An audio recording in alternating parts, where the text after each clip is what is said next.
Hello everyone, আমি সুচেতা। আমার আরও একটি নতুন ভ্লগে সবাইকে ওয়েলকাম। আজকে রবিবার। আমাদের রবিবারের ব্রেকফাস্টে হয়েছে লুচি, শুকনো শুকনো করে আলুর দম। এই আলুর দমটা আমার মামার বাড়ির স্পেশাল, মানে আমার দিদা করতো, আমার মা মাসি মামিরা সবাই করে।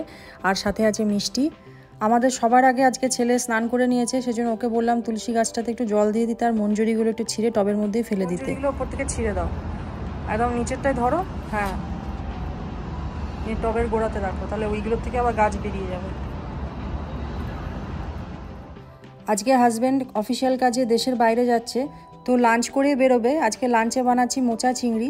মোচাটা আগের দিনেই সেদ্ধ করে রেখে দিয়েছিলাম, কারণ মোচা যেদিনকে রান্না করা হয় আমি সবসময় তার আগের দিনেই সেদ্ধ করে রাখি, কারণ একদিনে ওই সেদ্ধ করে তারপর করতে অনেক টাইম লাগে। আজকে আপনাদের সঙ্গে একটা জিনিস শেয়ার করি। আমি বেশ কিছুদিন আগে সুজির পকোড়া বানিয়েছিলাম, তো আমার ওই রেসিপিটা ফলো করে আমার এক বন্ধু তার বাচ্চার জন্য সুজির পকোড়াটা বানায়। তারপর ওর ছেলে পৃথ্বীরাজ আমাকে এই ফটোটা পাঠায় আর জানায় যে রেসিপিটা ওর খুব ভালো লেগেছে।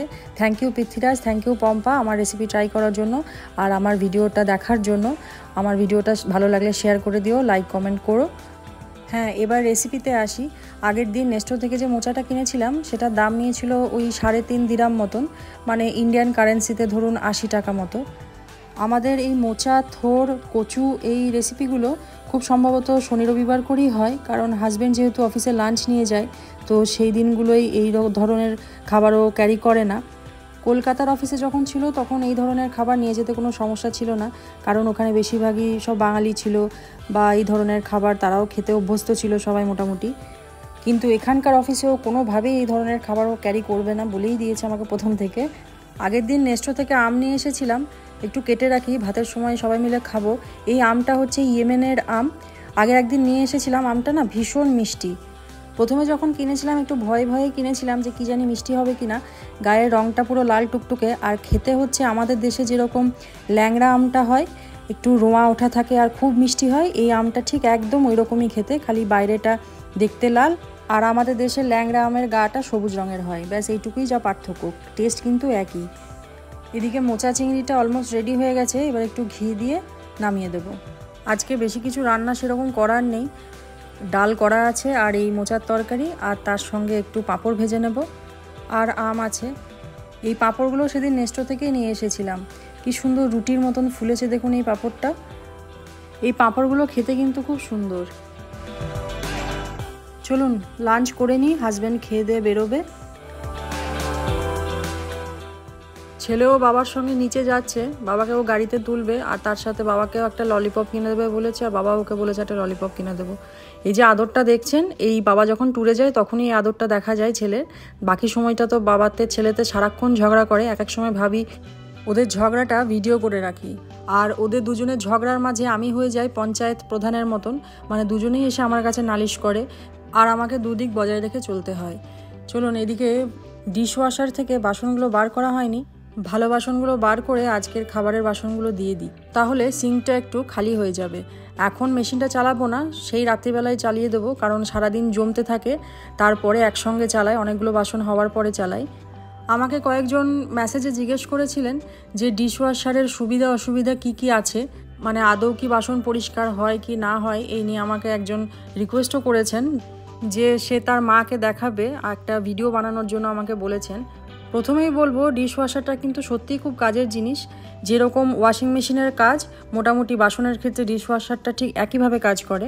তবে হ্যাঁ, ওয়াশিং মেশিনে যেরকম কলার নোংরা হয়ে থাকলে বা জামা কাপড় খুব বেশি তেলচিটে নোংরা হয়ে থাকলে আমরা যেরকম হাতে ঘষে পরিষ্কার করি, বেশি নোংরা জামা কাপড় যেরকম ওয়াশিং মেশিনে ভালোভাবে পরিষ্কার হয় না, ডিশওয়াশারের ফাংশনটাও ঠিক তাই।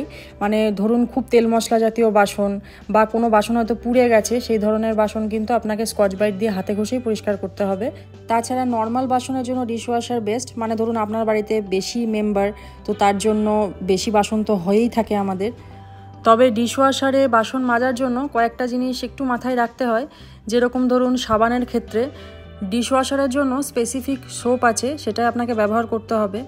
সেকেন্ড হচ্ছে বাসনের মধ্যে যেন কোনো খাবার না লেগে থাকে, একবার অন্তত জলে বাসনগুলোকে ধুয়ে অথবা কোনো টিস্যু পেপার দিয়ে বাসনের এঁঠোগুলোকে মুছে তারপরে ডিশওয়াশারের মধ্যে বাসনগুলোকে দিলে বেটার। তারপর এখনকার বেশিরভাগ বাসনের গায়েই লেখা থাকে যে কোনটা মাইক্রোওয়েভ সেফ, কোনটা ডিশওয়াশার সেফ। তো সেরকম বাসন দেওয়াটাই উচিত। সেটা প্লাস্টিকও হতে পারে বা কাঁচও হতে পারে। আমি স্টিলের বাসনটা দিই। তারপর ননস্টিকের কড়াইটা দিই। কড়াইটা একটু যদি বেশি তেলচিটে হয়ে থাকে তখন সেক্ষেত্রে আমি একটু কড়াইয়ের মধ্যে সাবান লাগিয়ে তারপর সেটাকে ডিশওয়াশারের মধ্যে দিই, যাতে তেলচিটেটা ভালো মতন উঠে যায়। আমার হাতে যে বাসনগুলো দেখছেন ওইগুলো ফাইবারের বাসন, ওইগুলো ডিশওয়াশার সেফ নয়, তাই আমি ওগুলো দিই না। একবার দিয়েছিলাম, কোনো ক্ষতি হয়নি, কিন্তু পরে আমার মনে হয়েছে যদি ভেঙে যায় বা নষ্ট হয়ে যায় সেই জন্য ওগুলো আমি আর দিই না। আর অ্যালুমিনিয়ামের বাসন দেওয়া যায় কিনা আমি বলতে পারবো না, কারণ আমার কাছে অ্যালুমিনিয়ামের বাসন নেই। তবে কিছু ভিডিওতে আমি দেখেছি কেউ কেউ অ্যালুমিনিয়ামের বাসন দেয়, আবার কেউ কেউ দিতে বারণ করে। তবে বাসন কিন্তু খুব ভালো পরিষ্কার হয়। মানে আমি সত্যি কথা বলতে বাসনের ক্ষেত্রে একটু পিটপিটে। মানে আমার কাজের দিদি যখন বাসন ধুয়ে যেত তারপরেও আমি আবার বাসনগুলোকে চেক করতাম কোথাও এঁঠো লেগে আছে কিনা, তারপর সেগুলোকে আমি আবার ধুতাম। কিন্তু ডিশওয়াশারে এরকমটা হয় না। ডিশওয়াশারে কিন্তু এতটুকু এঁঠো কোথাও লেগে থাকে না, একদম পরিষ্কার চকচকে বাসন হয়। বরং স্কচ ব্রাইট দিয়ে ঘষলে বাসনের মধ্যে অনেক স্ক্র্যাচ পড়ে যায়, কিন্তু ডিশওয়াশারে সেগুলোর কোনো রকম হয় না, কোনো বাসনই নষ্ট হয় না বলতে গেলে। আর এটার পেছনে খরচ বলতে আপনাকে সাফিসিয়েন্ট জলের ব্যবস্থা করে রাখতে হবে। যেমন ওয়াশিং মেশিনে জামা কাপড় কাচার সময় জলের প্রয়োজন হয়, এটাও সেরকমই। আর ইলেকট্রিসিটির খরচ তো অবশ্যই বাড়বে, তার কারণ এমনিতেই আমরা এসি চালাচ্ছি, মাইক্রোওভেন চালাচ্ছি, ওয়াশিং মেশিন চালাচ্ছি, আরও অনেক কিছুই চালাচ্ছি, তাতেও তো আমাদের বিল আসছে, তো এটাতেও সেরকমই বিল আসবে। আর এই যে এইটা হচ্ছে ডিশওয়াশার সোপ, এইটা দিয়ে আপনাকে পরিষ্কার করতে হবে। ভেতরে একটা ট্যাবলেটের মতন আছে, একসঙ্গে 3টে জিনিস আছে এর মধ্যে, যেটা দিয়ে আপনার সমস্ত বাসনগুলো পরিষ্কার হয়ে একদম ফ্রেশ বাসন বেরিয়ে আসবে।